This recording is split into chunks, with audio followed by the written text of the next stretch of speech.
and full of flaws. Yep. But let's be honest, The Empire Strikes Back's full of flaws. Return of the Jedi's full of flaws. New Hope's full of flaws. But we love them. But again, it's sci-fi fantasy nonsense. It is. Just go in, enjoy it. Yep. It takes place in a galaxy far, far away. The rules of our reality do not apply. No. Then we had The Last Jedi. Yeah. Let's get into it a wee bit. Let's get into it just a little bit. Just a little bit. Okay? Because we're pretty sure everybody that's listening here has seen The Last Jedi. And we're pretty sure as well that you all have your own thoughts and feelings about The Last Jedi. Yeah. There's a lot to love in The Last Jedi. There is. There is a lot to love in it. Even I'll say that. I don't hate the movie. I just don't like the movie. All right. There's a lot of really good stuff in it. My big problems with it is some of the humor is pure Marvel. I did laugh, but that whole Captain the whole conversation where it's like, I'm holding for General Hux. Darth Vader would have just blown him out of the sky. There would have been no conversation. Yeah, but see, I think it was just like things like that. It's because it was done so on the nose, but I think it was just to show just how superior that superiority complex that Hux felt. Yeah. That, oh my God, it's just one X-wing. That's all they've got. Are you serious? I'll humor him for a little bit, but then blast him with everything you've got. Yeah. So, but there was that. There was the undoing. There was the non-resolution. Who is Snoke? Yeah. Snoke's just this guy. He's just a bad guy. Yeah. He's just a bad guy. No, I needed more. But that's what the Emperor was in Yes. episodes 5 and 6. Yes. Like when he appeared in episode 5, he was just a big floaty evil head looking thing. Played by a monkey. Yeah, Weirdly and enough. then like in episode 6, he was just like, I am the ultimate bad guy. Yeah. And he just sat there in a chair cackling until Darth Vader threw him down a reactor shaft. But cackling. yeah. Yeah, okay. But like it was the prequels that expanded on who Chancellor Palpatine and all this was, and the expanded universe and what have you. So with Snoke, if you take that out of context, it's the exact same thing. But do you not think that the big problem was, they built, with The Force Awakens, you were introduced to Snoke. Yeah. And I was like, who is this guy? Yeah. Why is he in this position? Who was just he? a bad guy. And then the next movie was like, he was just a bad guy. He's just a bad guy. Did. He's the obstacle the heroes have to overcome in order to win the day. Yes, but That's why what is he so strong in the Force? What was with the scars? But how did he take over the Empire? But do you know what? Ultimately, I think all of that is going to be irrelevant by the time Episode 9 comes out. Okay. Because of and again, this is a movie that came out ages ago, and according to the internet, everyone hates it anyway, so I may as well spoil away. But basically, he was there to be this, who am I? I'm the evil bad guy, and I'm here to destroy you all, blah, sort of thing. And then Kylo Ren kills him. Mm-hmm. He was there just so it could further Kylo Ren's story. I get that. So he could kill him. So in the same way that the Emperor was there really to give Vader that... To get that path of redemption. Finale, that redemption. Yeah, but with this one, it's sort of flipped on its coin. And I actually predicted this before Episode 8 came out, that Kylo Ren would be the one to kill Snoke, be it in Episode 8 or Episode 9. Yeah. I had this great idea in my head where he turns around, kills Snoke, sits in his throne, and goes, now I am the master. I think we're still seeing it out of context here, because you have to remember, it's the middle chapter of a trilogy. Uh-huh. It's not supposed to feel complete. It's not supposed to give you answers. It's supposed to leave you with more questions and a foreboding feeling for the eventual resolution in Episode 9. So I think with the benefit and with the hindsight after seeing Episode 9, and especially now that we've got J.J. Abrams in control of it, I think you're going to see some full connectivity that's going to give new light and new meaning to Episode 8, because a lot of people came out of the gate very hot on it. Much, again, like with the whole thing with Paul Feig, everyone came out of the gate going like, what was that? That was nonsense. And it left us nowhere. And it undid all this. And what happened with Luke Skywalker? In retrospect, right, here's the thing. While I was watching The Last Jedi, I didn't like it. Mm-hmm. I loved The Force Awakens while I was watching it. I loved Rogue One while I was watching it. We'll talk a bit about Solo as well. Yeah. Even episodes 1, 2, and 3, while they're bad now, and you can look back at them and go, God, that's really... At the time, while I watched them, I was like, I really like this movie. I didn't like The Force Awakens. As I was watching, I was like, this doesn't feel like Star Wars. The Last Jedi. The Last Jedi. Yeah. This doesn't feel like Star Wars to me. This doesn't feel right. And then getting into a wee bit again about the sort of politics that we're seeing, we're talking with Paul Feig, with Doctor Who and Ghostbusters and everything else as well. The character of Rose, who was introduced in this movie, and the actress that played her has since left social media because of all the racist abuse she has, yes. that she got, because she was an Asian actress. The problem with Rose wasn't that she was Asian. To me, personally, it had nothing to do with who she was.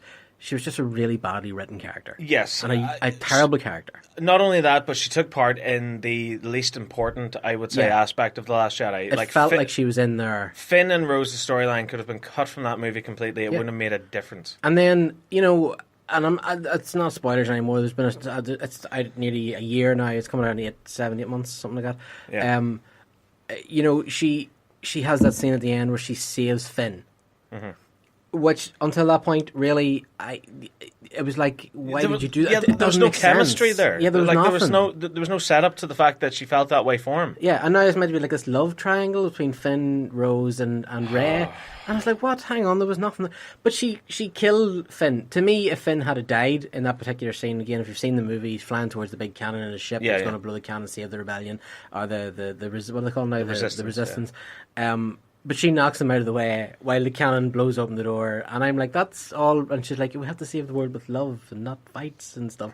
And you're like, you've just doomed everybody. Yeah, sometimes it's nice in theory, but sometimes, you got to pick up the sword. You know? You got to go. And like, as I was watching it, because I watched it with my brother, and I remember leaning, and I was like, they're going to kill Finn here. Like, this is a really bold move. This is it. Finn's gone. Yeah, this is like the equivalent of them doing what Harrison Ford wanted in Empire Strikes Back and killing off Han Solo halfway through. And as much as I love Finn, and I do, John Boyega's great, and I love Finn, but when she saved him, I was like, oh, what? Yeah. Do because it just felt cheated. It's just the fact that you had a great storyline with Poe Dameron, where he went through the ringer and he had to be tested to see, can you lead these people? Can you take yourself and your own ego out of the equation? Mm-hmm. Because it's not just your life you have to worry about. Like, all these people's lives in our resistance matter. And I thought that was a really great little storyline. Yeah. I loved Rey. I loved the training on, what do you call that planet? Ireland. The planet Ireland with Porgland. Yeah. With Luke Skywalker, because at least it gave her a little bit more of, a backstory and a little bit more, Not a lot, though, to be fair. But a little bit more. It'd still give her something. Whereas with Finn's story arc, especially after Episode 7, he's a stormtrooper that was a deserter. Finn's story was over. Yeah. I honestly... Now, if you buy into the whole thing that Finn may be the disturbance in the Force, because in The Force Awakens, the whole, there has been a disturbance. Yeah. That happened before Awakening. Rey... Awakening, sorry. Yeah. That happened before Rey even came into it. Some people think that might have been Finn. Yeah. Which I'm perfectly cool with. Mm-hmm. Because in The Force Awakens, when he picks up the lightsaber, he goes for Kylo Ren. Yeah. But, unreal. You could have done so much more with him in The Last Jedi. Yeah. He was running around with a suit leaking water and he was comic relief. There was that great little moment where he has the final sort of confrontation with Phasma. Yeah. Which I think should have been drawn out way more. Yeah. I think that whole subplot of them having to sneak aboard the ship, expand on that, forget the Canto Bight stuff, it was nonsense. Yes, it was. Just get rid of that completely. Have them have to sneak aboard the ship to do it anyway. Because, the whole thing with it was they had to go to Canto Bight to find a code breaker. They didn't find the code breaker. They instead found Benicio del Toro, who was completely wasted in this movie. Really? And they brought him back to the ship, which was still being chased by the Star Destroyer. Yeah. Only to then sneak aboard the Star Destroyer. And then Benicio del Toro betrays them anyway, and then everything goes nuts and stuff blows up. Yeah. And it's like, okay, streamline that a little bit. Have someone on the ship. Have Rose be the code breaker. And Finn and Rose, it's their job to sneak aboard the Death Star, or sneak aboard the Star Destroyer, much like they did with the Death Star in Episode 4. And Finn, because he's the inside man, he knows how it runs about, focus on that and focus on him going, have I made the right choice? Look how well that the stormtroopers were treated and everything, and have that be the dynamic and the juxtaposition. There was just so many, is that it? Yeah. Moments. Even, this is the big one. Okay, this is the one that's really got the fans' backs up. Okay, more than Rose, more than Snoke, more than Finn, more than anything else, was Luke Skywalker. Yeah. Because, and I know, I get it, because I foolishly have gotten into debates about this online. And it's kind of the old fans and the new fans. And the new fans are like, oh, you just want... And the old fans are like... Okay, I'm a Star Wars fan. I was born in the year Star Wars came out, okay? I was born in 77, which was the year... I grew up, literally, with the Star Wars movies. All I wanted was to have Han, Luke, and Leia together once more. Even if they had just been sitting around a table drinking some blue milk. Okay? Yeah. I just wanted the three of them together. And they completely disrespected that. They killed Han in the first movie, they killed Luke in the second movie, and Carrie Fisher, God rest her, has died. Yeah. So we're never ever going to have all three of them together. And that to me was a disservice that Disney / Lucasfilm / Kathleen Kennedy, if you want to go there, has done. To me, this genuinely feels like this isn't 7, 8, and 9. This feels like 10, 11, and 12. Yeah. Like 7, 8, and 9 should have been the new prequel trilogy with Luke rebuilding the Jedi Order. Yeah, which we're going to get, I think, now, but with Rey. But yeah, anyway, yeah. But like expanding upon that and expanding upon Kylo Ren's fall to the dark side and Luke's dilemma, which we only saw in flashbacks in this. I wanted to see full scenes of that. Like even have this. Like I had it in my head this one scene where Luke is training Rey, and Rey ends up doing whatever she does with the Force, but she ends up seeing into Luke's mind, and we get an extended flashback. And all the stuff that takes place on that island with the whole Jedi training thing is actually her learning from Luke's mistakes. Okay. And the reason how she learns through that is that we see it through Luke's eyes. I don't know if you've ever watched this, right? But there's a Lego Star Wars series called The Freemakers. Right? Have you watched it? First I've heard of it. Okay, right. It's a Lego. It's the way Lego do all the little shorts and the wee stints and the wee Yoda adventures and all. Right. This is kind of a story about a family called the Freemakers, and they're like scavengers. They build spaceships and they sell parts and buy parts and stuff. Right. All right. And they, one of them, the younger Freemaker brother, is a Jedi. Right, he's Force sensitive, okay, and it's set kind of in the original trilogy time where Luke's there and Leia's there, but there's no way to train to become a Jedi, okay, and now it's Lego, so it's played for laughs and everything else, but there's a really, really great story running through the first and second season, okay, and the story is that the kid has to learn to be a Jedi, and it's how do you learn to be a Jedi, and there's no teachers. They have a droid who helps them, a battle droid called Roger. Okay. Of course.